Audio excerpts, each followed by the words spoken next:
Hey guys, tonight we're taking a journey back in time, not to the battlefields or the forums, but to the most exclusive party of the ancient world. You're going to slip into a simple, elegant tunic, maybe add a sprig of jasmine behind your ear, and prepare for an evening of pure, unadulterated indulgence. We're stepping into a Roman banquet, what you might call an orgy. But we're going to find out if that name is even accurate.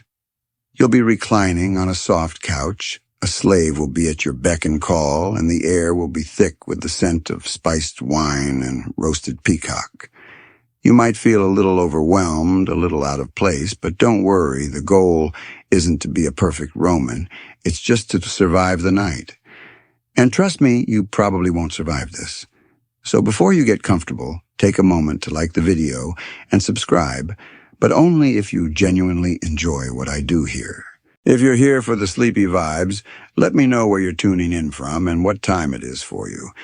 Now dim the lights, maybe turn on a fan for that soft background hum, and let's ease into tonight's journey together. You've just received the invitation.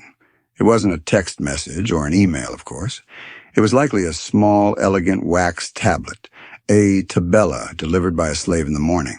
On it, a few lines of script perhaps from a high-ranking senator or a wealthy merchant inviting you to a convivium. A formal banquet at the 7th hour, which is roughly 1 p.m. by modern reckoning. Yes, an afternoon party that would stretch deep into the night. Your first feeling might be one of relief, maybe a little smug satisfaction. An invitation to a convivium was not a casual thing. It was a mark of social status, an acknowledgement of your importance. You wouldn't be going just to eat and drink. You'd be going to be seen. Your social standing, your political alliances, your very reputation could be made or broken over a single night of wine and conversation. Historians still argue whether the most important part of the banquet was the food itself or the networking that happened around it. Before you even think about stepping out the door, there's the small matter of preparation. For a Roman, a banquet was as much about hygiene and appearance as it was about the food. You'd likely spend the morning at the public baths.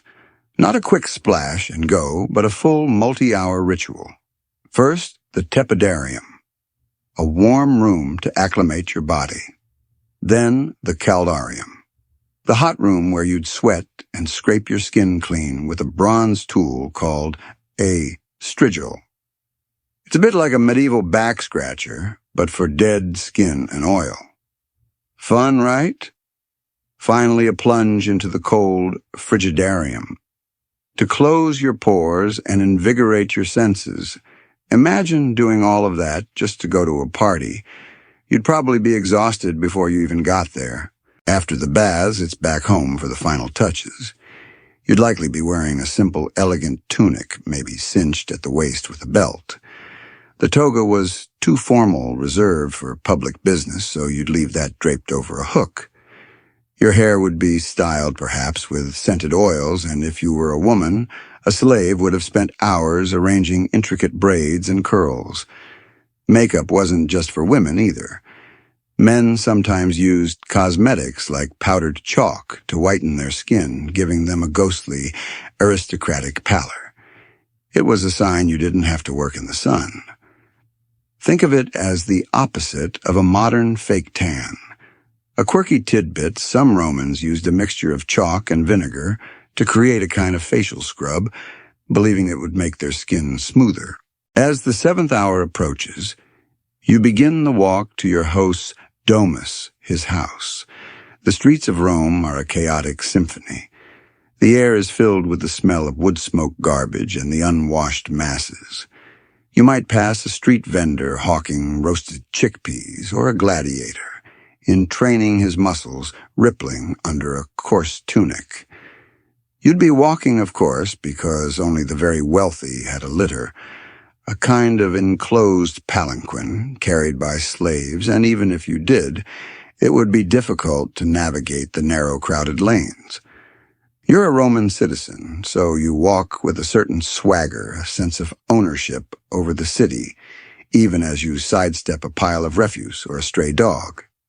You arrive at the door of the domus, a grand affair with a heavy bronze knocker. The doorman, a slave called the ostiarius, will open the door and check the list of invited guests. He'll make sure you're properly dressed and clean a final inspection before you're allowed to cross the threshold into a world of opulence. You've made it. The party is about to begin. Once inside the domus, you're not immediately whisked into the feast. There's a subtle choreography to your arrival. A slave, likely a young boy called a puer, takes your sandals. This isn't just a courtesy. It's a practical necessity. The floors are made of intricate mosaics, and the last thing the host wants is a guest tracking in street grime. You'll be given soft felt slippers to wear, a small touch of luxury that separates the internal world of the home from the rough and tumble city outside. Your tunic, simple as it is the correct attire. It's light, comfortable, and perfect for reclining on a couch. The Roman word for your dinner clothes would be synthesis, which is a bit of a laugh if you think about how our modern word synthesis implies a combination of elements. For them, it just meant a special garment for banquets. The journey from the entrance to the dining room, the triclinium, is a slow, deliberate procession.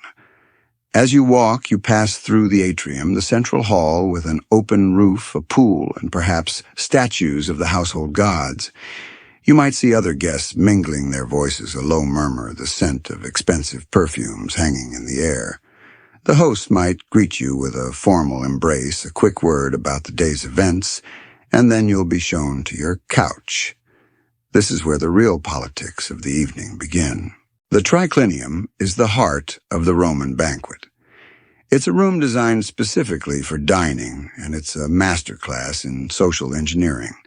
The name comes from the Greek word for 3 couches. Yes, just 3. They're arranged in a U-shape around a central table. Each couch, or lectus, holds 3 people, so a total of 9 guests, a perfectly sociable number. You're not sitting in a chair like we do today. You're reclining on your left side, leaning on a pillow, or your elbow with your right hand free to reach for food and wine. It's the ultimate lazy Sunday on the sofa vibe, but with more etiquette and fewer sweatpants. Your position on the couch matters a lot. The most prestigious position is at the end of the central couch, the place of honor. The spot is reserved for the most important guest. The host himself would take the first spot on the first couch, close to the door. This was practical, as it allowed him to manage the flow of food and conversation, but it also showed humility. The Romans believed that a good host put his guests first. Historians still argue about the exact hierarchy of seating, but the general rule was that the closer you were to the guest of honor, the higher your status. You'd likely be on one of the couches on the side, a comfortable but not prominent position, which is just fine. You're here to observe, after all. The slaves attending the feast are a silent, efficient presence.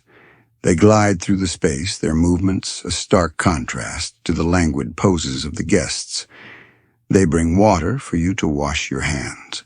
A basin and a towel are offered before the first course, and they stand ready to serve the wine. A quirky tidbit, the Romans didn't have forks. They used spoons for soups and broths and knives for cutting meat, but most food was eaten with the fingers. This is why the hand-washing ceremony was so crucial. It's a messy business, but a communal one. You might notice a slave standing near your couch ready to wipe your hands with a napkin, or offer you a small piece of bread to clean your fingers with. The air in the triclinium is already thick with the scent of 100 different spices. The atmosphere is relaxed but expectant. There's a low hum of conversation, the rustle of tunics as guests get comfortable, and the soft clinking of pottery and silver. You can feel the warmth from the braziers in the corner, and the light from the oil lamps cast long dancing shadows on the walls, remember that facial scrub, the chalk and vinegar.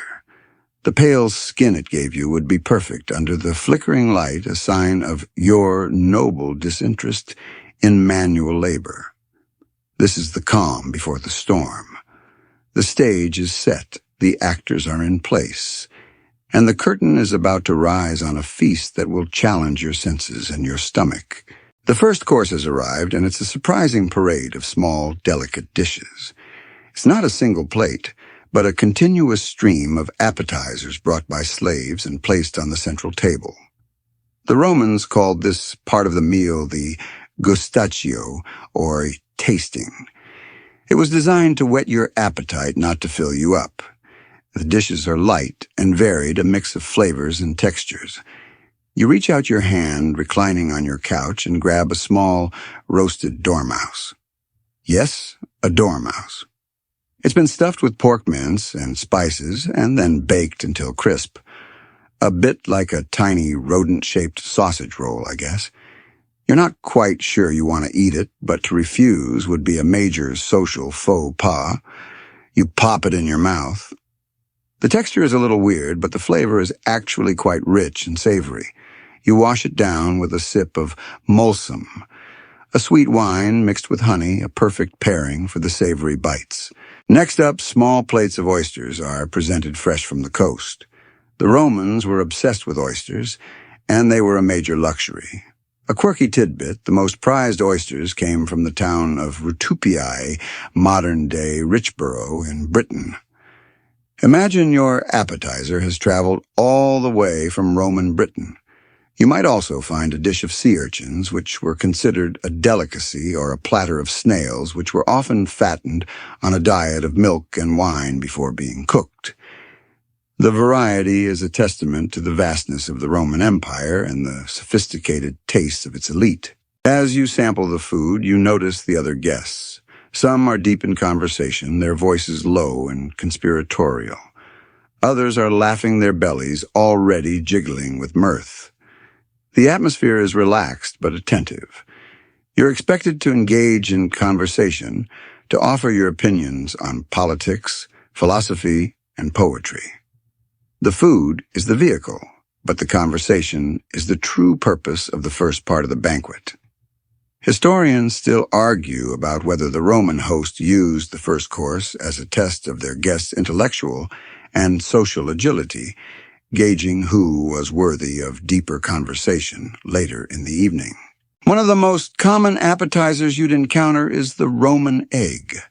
Not just a boiled egg, of course. A Roman egg would be served in an earthenware dish covered in a sauce of pine nuts and herbs and sometimes sprinkled with fresh mint. The simple egg was a canvas for culinary artistry. You might also be served small salads of lettuce and rocket dressed with oil and vinegar, or perhaps a bowl of olives and cheese. Everything is bite-sized, designed to be picked up with the fingers. It's a series of small, edible surprises, a prelude to the main event. A light joke might be made about the dormouse dish, or perhaps a witty remark about the quality of the wine.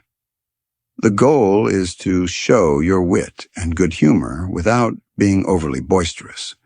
You're a Roman, after all. You're here to be elegant. You lean back a little on your couch, the soft cushions, a welcome relief. The scent of roasted meat is beginning to waft in from the kitchens, a tantalizing promise of what's to come. You've just finished a small piece of bread with a paste of olives and herbs, and you take another sip of the honey wine. You're feeling relaxed, comfortable, and a little bit tipsy. You've passed the initial test of the Gustatio, and now it's time to prepare for the feast proper. The main course, the Prima Mensa, has arrived, and the atmosphere in the triclinium shifts from relaxed to ravenous. What comes next is a magnificent display of culinary extravagance. The dishes are no longer small, delicate morsels, but grand, imposing platters, each one a testament to the wealth and taste of your host. The scent of roasted meats, rich gravies, and exotic spices fills the air, a deep, earthy aroma that makes your mouth water. One of the first things you notice is a whole roasted wild boar, its skin glistening and crisp. The head is often still attached, sometimes adorned with a wreath of laurel or ivy. This isn't just a meal, it's a spectacle. A main historical fact is that boars were considered a prime luxury hunted in the vast forest outside the city. Their size and ferocity made them a symbol of masculine prowess and abundance. Slices of the meat are carved and brought to your couch by a slave who uses a small knife to separate the tender flesh from the bone. The meat is juicy, flavorful, and seasoned with a simple mix of salt and pepper. But the boar is just the beginning. The Romans loved to surprise their guests. You might see a peacock, its magnificent feathers reattached to the cooked carcass to make it look like it's still alive. A quirky tidbit is that the peacock's meat was often a bit tough, so it was more of a status symbol than a culinary delight.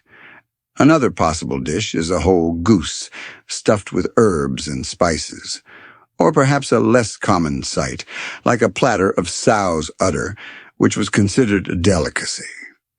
It sounds strange to us, but to them it was a prized treat. As you eat, you notice the meticulous preparation. Sauces are rich and complex, often made with a fermented fish paste called garum. This wasn't just any fish sauce, it was a staple of Roman cooking used in everything from main dishes to desserts. It's an acquired taste, to be sure. A common sauce for meat might also include honey wine and a variety of herbs like mint rue and cumin. It's a blend of sweet savory and tangy notes that is surprisingly modern in its complexity. The conversation continues to flow, but the focus is now on the food. You're expected to praise the host's choices, to comment on the freshness of the ingredients and the skill of the cooks. It's a subtle game of one-upmanship where you show your knowledge of fine dining without seeming like a glutton. You might make a light joke about how the peacock looks almost ready to fly away, or a sarcastic comment about the bravery of the hunter who caught the boar. Historians still argue whether the most elaborate and fantastical dishes were actually meant to be eaten, or if they were purely for show. Was that roasted dormouse a real culinary offering, or just a piece of performance art? The truth is probably somewhere in the middle. The Romans loved both a good meal and a good story, and the grander the dishes, the more they had to talk about. The second course is a feast for the eyes as much as it is for the stomach. Remember how you had to eat with your fingers. Now it's a little bit of a challenge. Your hands are getting a little greasy, but a slave is always there with a basin and a towel. As you finish a slice of the boar and take a sip of wine, you're already feeling full, but you know there's more to come. You've passed the appetizer test, you've survived the main event, and now you can relax a little. The hard work is done. You're just a guest at the most extravagant dinner party in history. You're starting to feel the weight of the feast settling in. The main course has been cleared, and there's a brief lull in the action. Slaves are bustling about, clearing the table of the grand platters and bringing fresh water to the basins for a second round of hand-washing. The mood in the triclinium is shifting.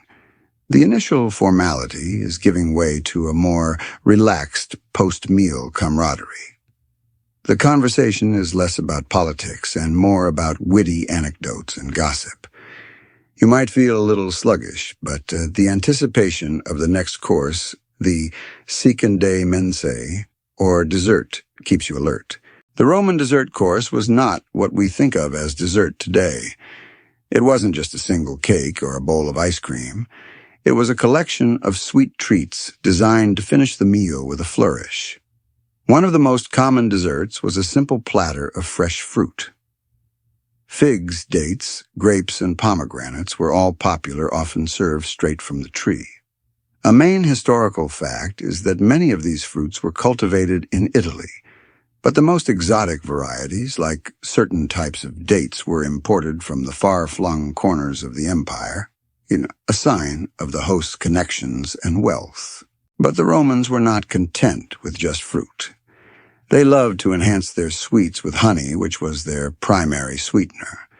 You might be served a honeyed cheesecake, a simple mixture of cheese flour and honey, baked until golden, and then drizzled with more honey.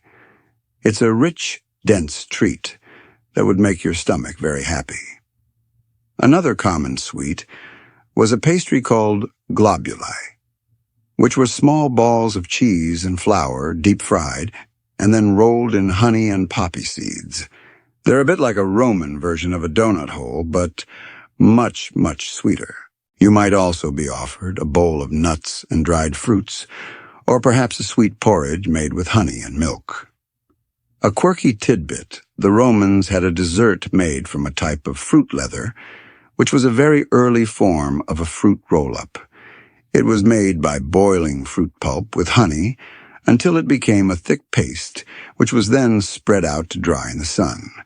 It was a perfect on-the-go snack, or in this case, a perfect after-dinner treat. As you eat, you notice that the conversation has become even more relaxed.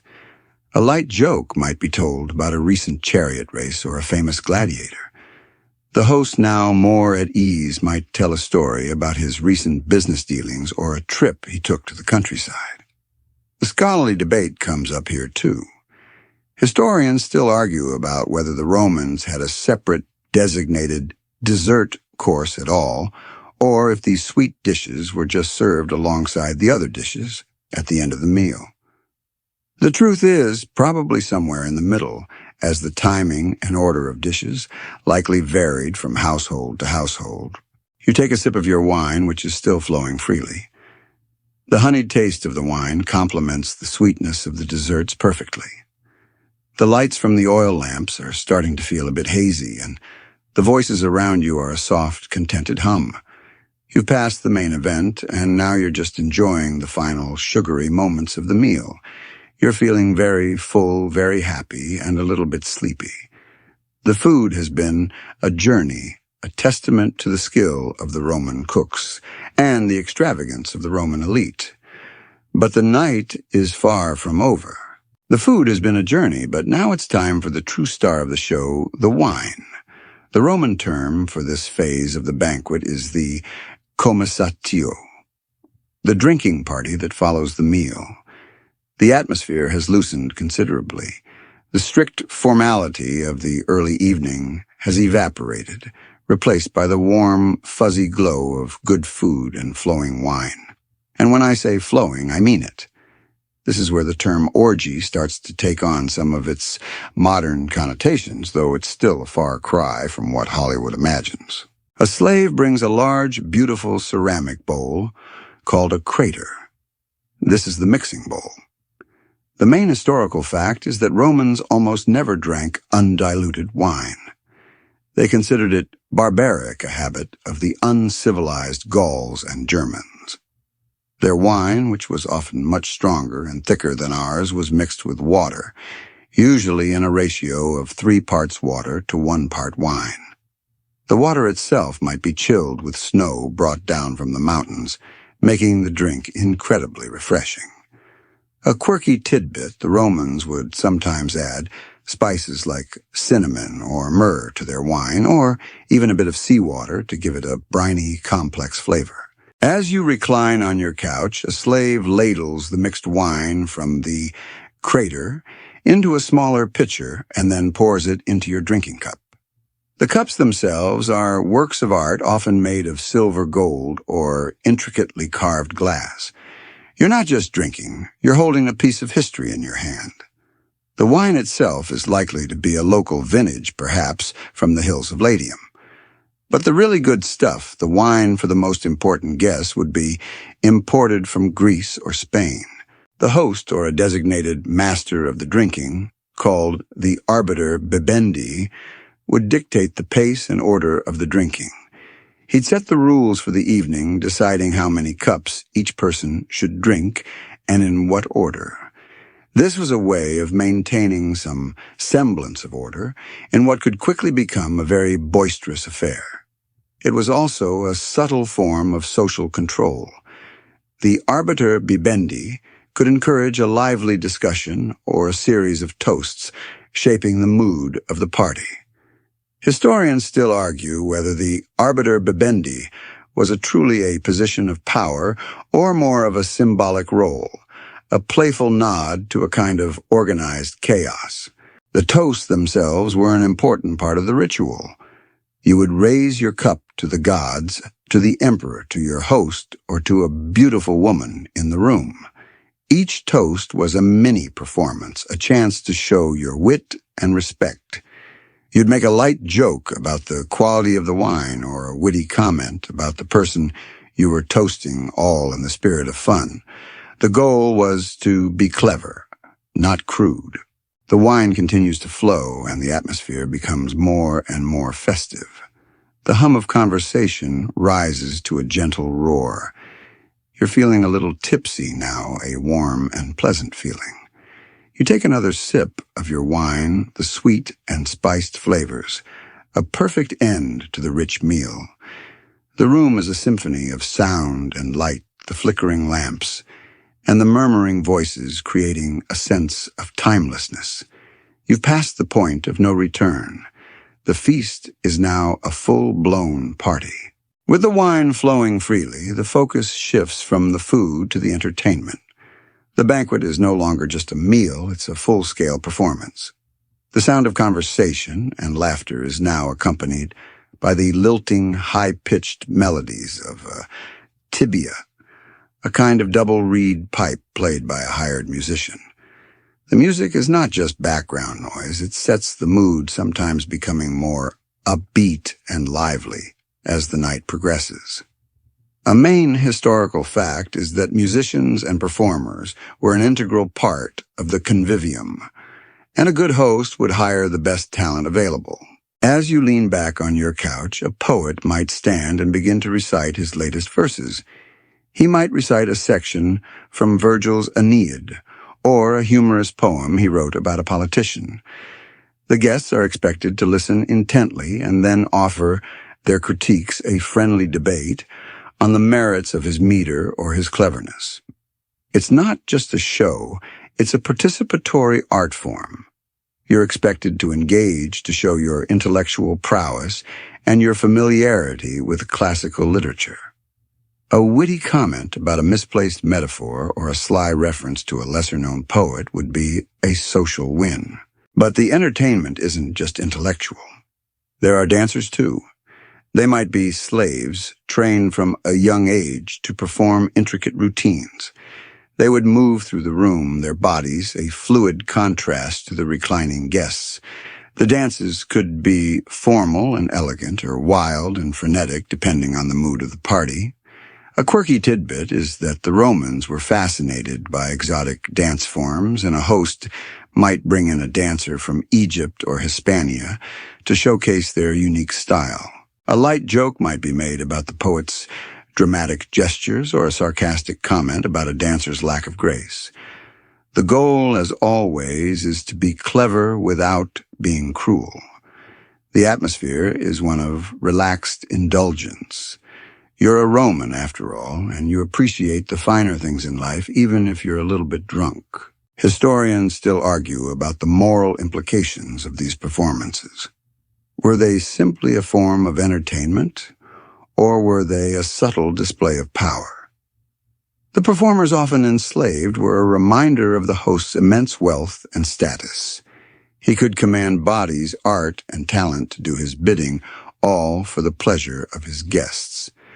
The line between entertainment and social control was often blurred. As the night deepens, the performances might become more risque.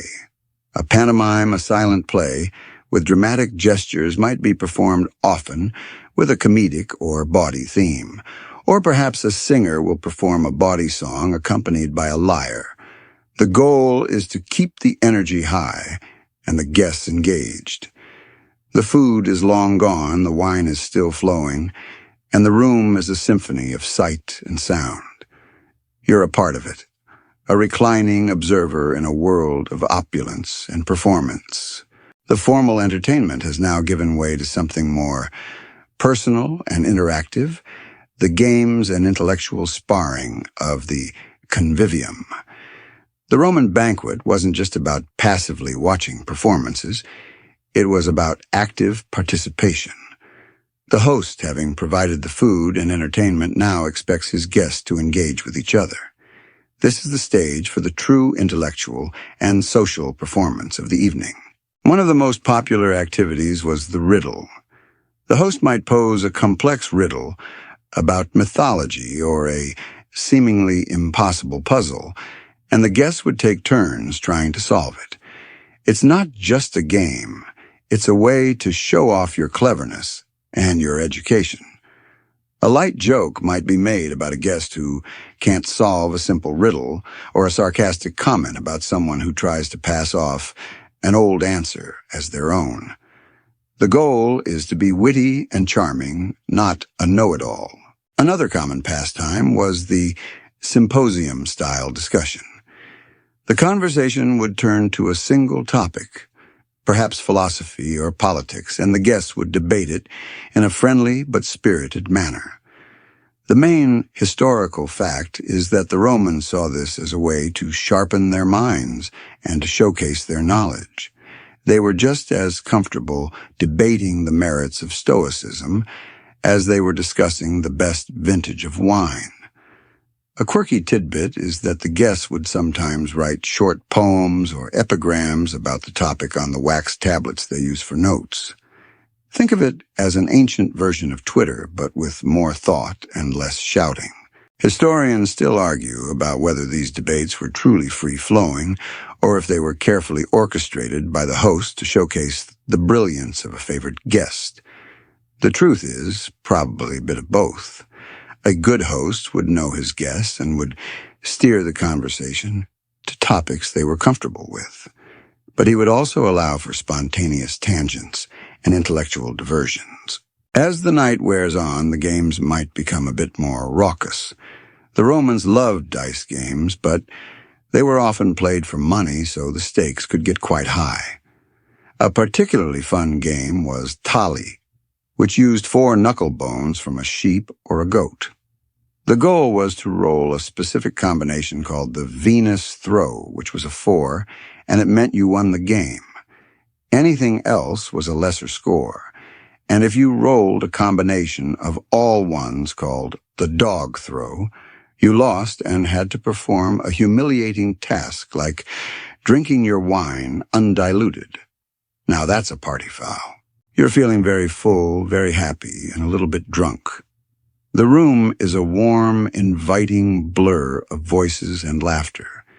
You've passed the appetizer test, you've survived the main event, you've listened to the poet, and now you're a part of the game. You're a Roman citizen at play, and this is the best party you've ever been to.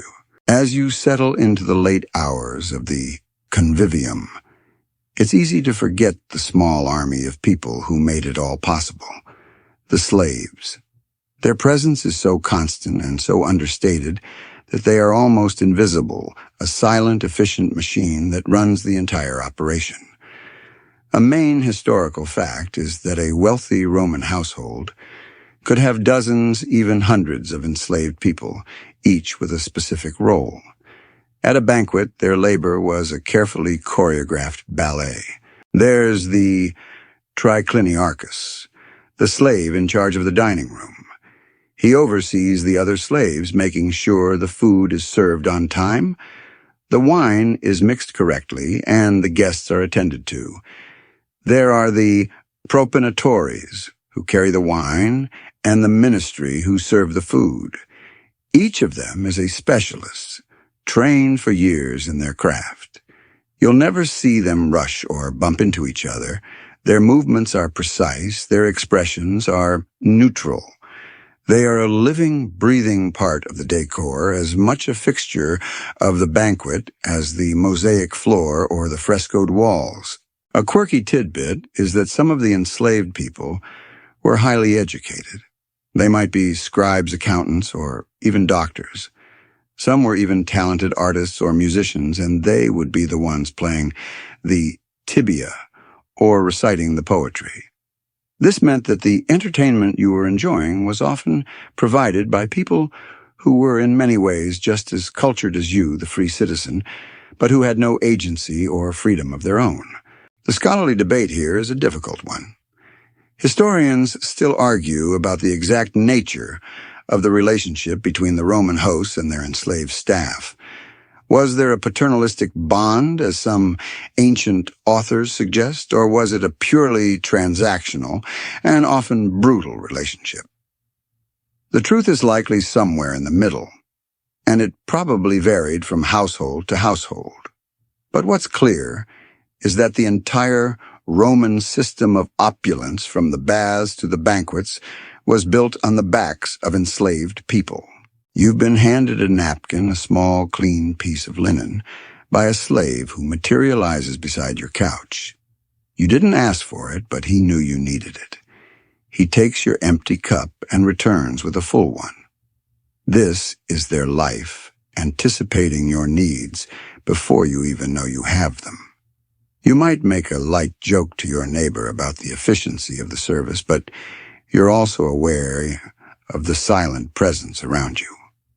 This is the reality of Roman society, the elegance and indulgence of the few built on the unseen labor of the many. It's a bit of a sobering thought, but it's part of the historical truth. The Roman banquet by now is a long, drawn-out affair. You've had the appetizers, the main course, the desserts, and a steady stream of wine. Your stomach is full and your senses are sated. But what happens when you had a little too much? This brings us to a topic that has been grossly misunderstood and sensationalized by Hollywood, the vomitorium.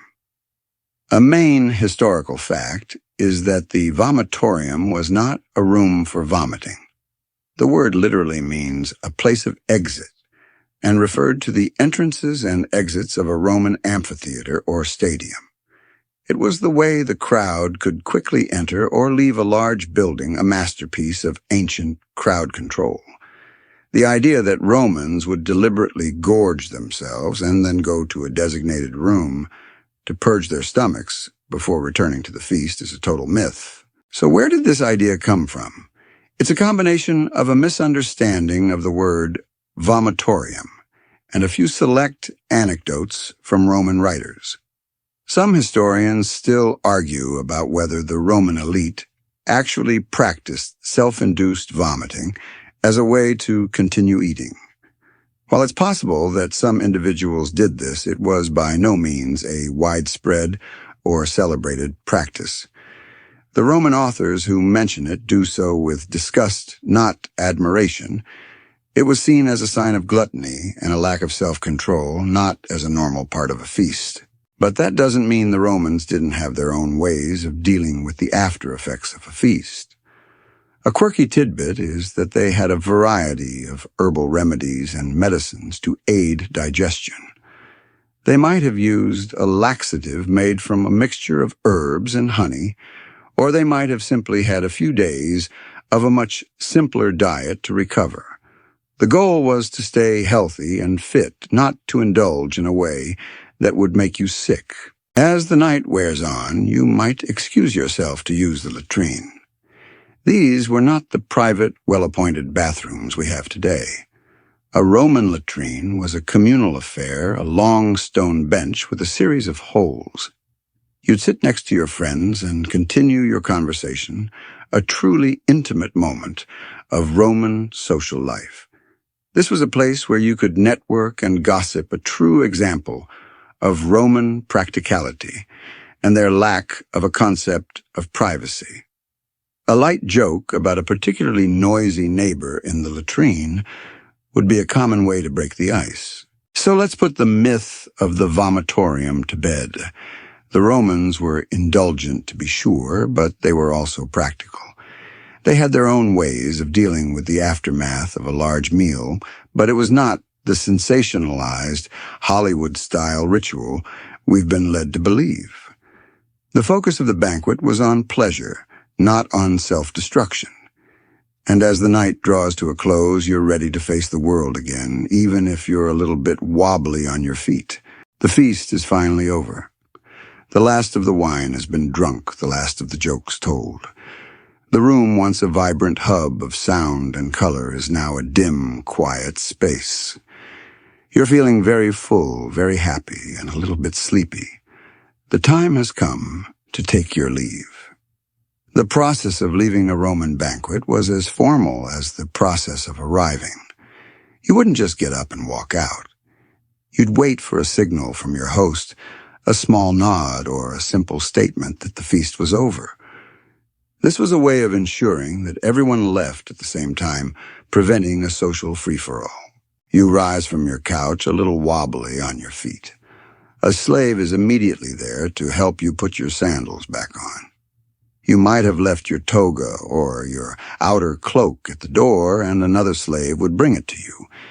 You say your goodbyes to the other guests, a series of formal handshakes and polite expressions of gratitude. You'd be expected to praise your host for his generosity and the quality of his feast. The host, in turn, would express his pleasure at your company and his hope that you'll return soon. The walk home is a different experience from the walk there. The streets of Rome are now quiet. The vendors are gone, and the city is bathed in the soft, flickering light of oil lamps. You might pass a night watchman, a soldier on patrol, or a few other revelers making their way home. The air is cool and damp, and the silence is a welcome relief after the boisterousness of the banquet. You're tired, but it's a good kind of tired, the kind that comes from a night of good food, good wine, and good company. A main historical fact is that the Romans were very conscious of their public image even at night. You'd want to walk with a straight back, a clear head, and a sense of dignity. To be seen staggering through the streets would be a major social disgrace. A quirky tidbit is that wealthy Romans often hired slaves to act as torch-bearers, lighting their way through the dark city streets. This was both a practical necessity and a status symbol, a way of showing everyone that you were important enough to be attended to even in the dead of night. Historians still argue about whether the Romans had a truly organized nightlife in the modern sense. Was it just a series of private feasts, or were there public places where people could go to drink and socialize after dark? The truth is probably somewhere in the middle. There were certainly taverns and bars, but they were often seen as disreputable places frequented by the lower classes. The Roman elite preferred the controlled private environment of the convivium. You finally arrive at your own domus, the heavy door creaking open. You're home. You take off your sandals, and a slave is there to take your cloak. You're exhausted, but you're also content. You've survived the Roman banquet. You've had a taste of the Roman high life, and you've learned that it's a mix of elegance, indulgence, and a lot of very specific social rules. You're ready for bed, but you know that the memory of the night will stay with you for a long time. You've just returned from a night of Roman indulgence, and as you climb into bed, you're left with a question. Why? Why all the extravagance? Why the elaborate rituals and the mountains of food? The answer lies in the very fabric of Roman society. The convivium wasn't just a party. It was a way of displaying and reinforcing social status. A main historical fact is that the Roman elite lived in a highly competitive, hierarchical world. A feast was a public statement of your wealth, your power, and your connections. It was a way of saying, I am important, and so are the people I invite to my table. A quirky tidbit is that the Roman term for a host who was overly extravagant was a luxuriator. This was a term of criticism, not praise. The goal was to be generous and elegant, not wasteful or ostentatious. The host had to strike a delicate balance between showing off his wealth and appearing to be a good, responsible citizen. It was a very fine line to walk, and it was often the subject of endless gossip and social commentary. The scholarly debate here is a rich one. Historians still argue about whether the Roman banquets were truly a sign of a society in decline, as some ancient authors suggest, or if they were simply a natural extension of a prosperous and confident empire. Were they a sign of moral decay, or were they a beautiful and complex social institution? The truth is probably both. They were a reflection of a society that was at once incredibly advanced and deeply flawed. Think of it as a modern-day power lunch or a fancy business dinner. You're not just there to eat. You're there to network, to make deals, to form alliances. The Roman banquet was the same, but on a much grander and more ritualized scale.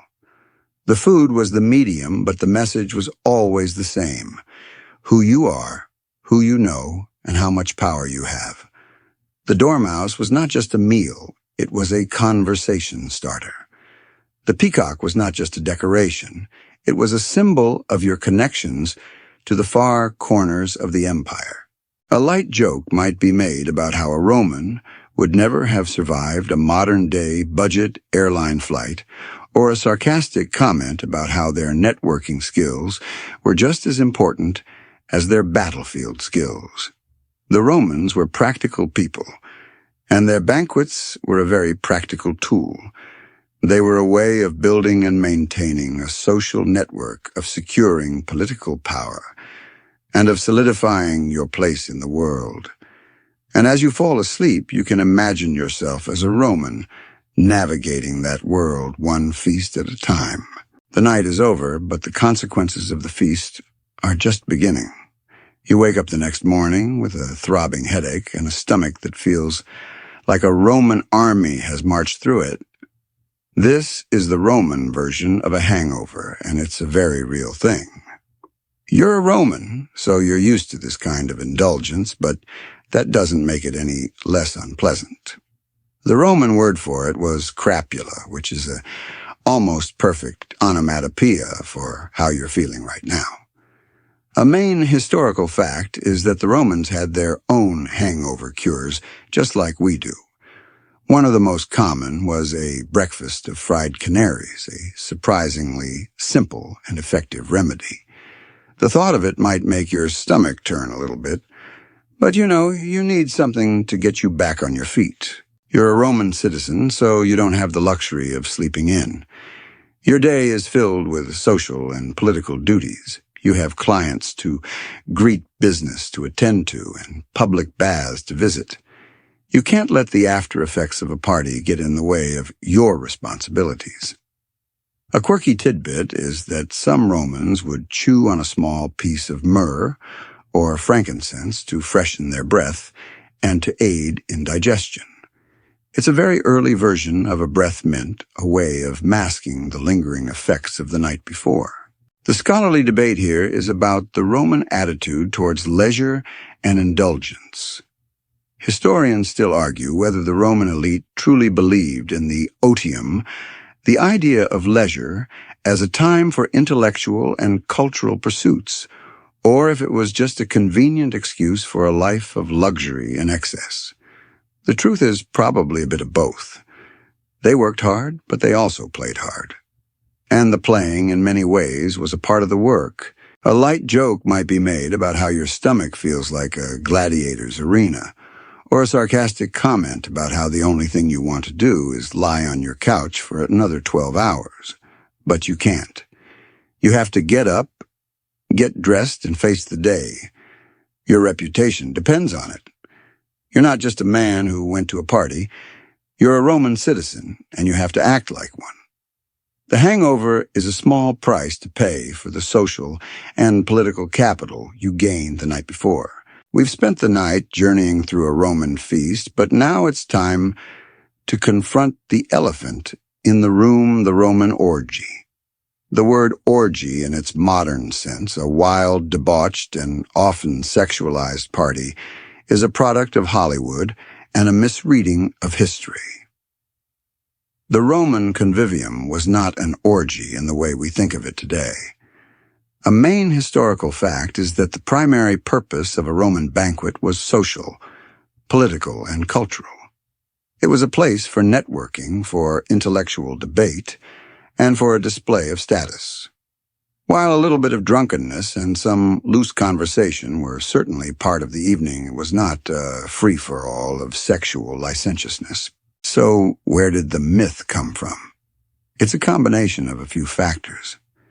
First, the Roman authors themselves, particularly those writing in the late Republic and early Empire, loved to sensationalize and moralize about the decadence of their society.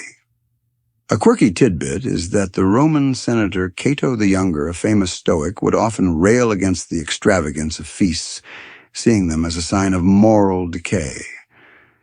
These writings, while interesting, were often a form of political rhetoric designed to show the author's own virtue by condemning the vices of others. The scholarly debate here is a classic one.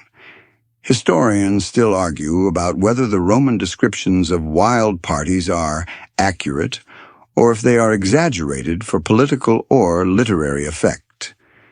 The truth is probably a bit of both. There were undoubtedly some truly wild parties, but they were likely the exception, not the rule.